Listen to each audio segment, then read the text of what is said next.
Welcome to our show. Today we're here with Matthew, the author of the Matthew Gospel. Matthew, we have a couple questions for you. Are you ready? Yes, I'm ready. So Matthew, what makes your gospel different from, say, Luke or any of the other gospels? Well, Austin, that's a good question. Well, the first big difference is that I wrote my gospel specifically to the Jews. You can see in many of my stories that I focus mainly on the Jewish men in the story, especially Joseph. In my gospel, Joseph is the one who receives the dream that prophesies Jesus' birth, rather than Mary, as in Luke. Okay. You also focus a lot on Jesus' upbringing and his background. Why is that? That's another good question, Austin. Well, Jewish had they really thought the Old Testament was very important. They believe a lot of the stuff in the Old Testament. I think it's important that our new readers realize that the importance of the Old Testament.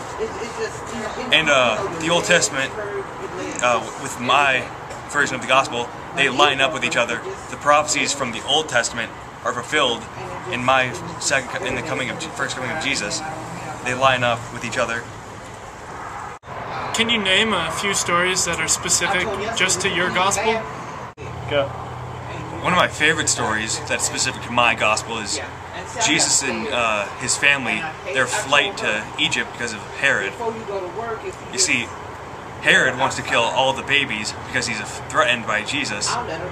So to avoid Jesus getting killed, they flee to Egypt until it's safe to return back.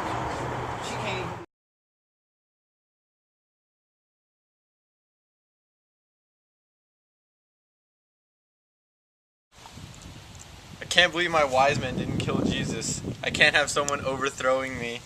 I'll kill every baby in the nation if it comes to it.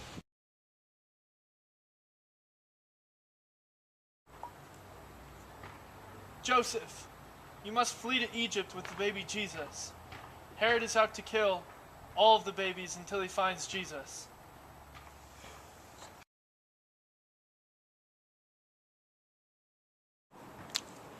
Mary, we have to flee to Egypt. I had a dream from an angel. Herod's killing all the babies to kill Jesus. We have to go now.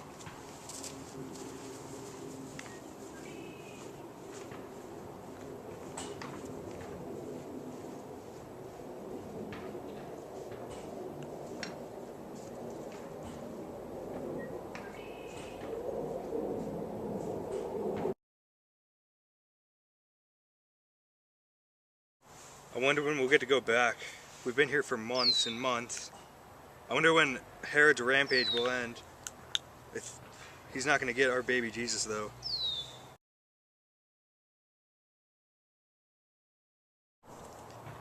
I'm old and dying. I can't believe I never killed baby Jesus.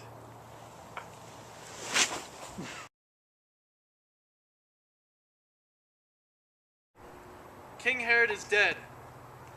Take the baby Jesus back to Egypt. Take him to Nazareth. There, he will be called a Nazarene.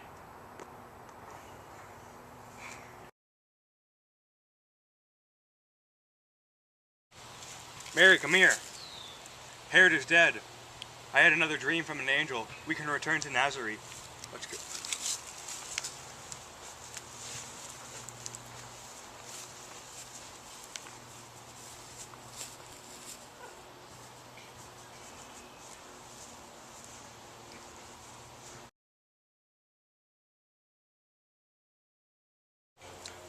Mary, have you heard?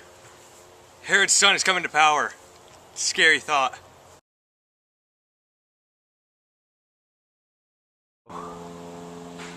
Do not fear Herod's son. God will protect you. Why did you feel the need to include this story in your gospel? Well, the reason I included this story is because it creates a Jesus-Moses parallel. I have a lot of those in my testament, in my gospel. And it fulfills the prophecy from the Old Testament with Jesus coming from Egypt and becoming a Nazarene.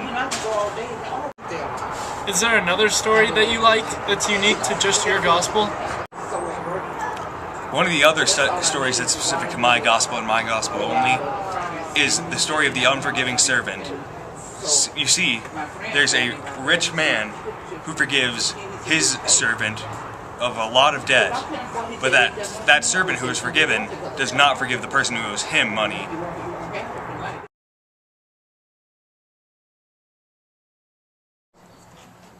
Nick, I need you to pay me the money that you owe. It's a ridiculous amount. I'm sorry, I don't have the money. Nick, this is unacceptable. I'm gonna take you and your family, and I'm gonna put you in the slave trade. No, don't sell me in the slave trade. I'll bring the money to you, I promise. I swear. Fine, I'll forgive you this one time, but that's it. Alright, thank you.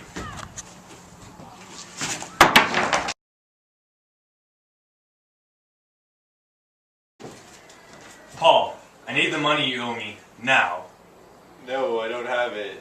Well, then I'm going to take you and your family to the slave trade and sell you all. No, please don't.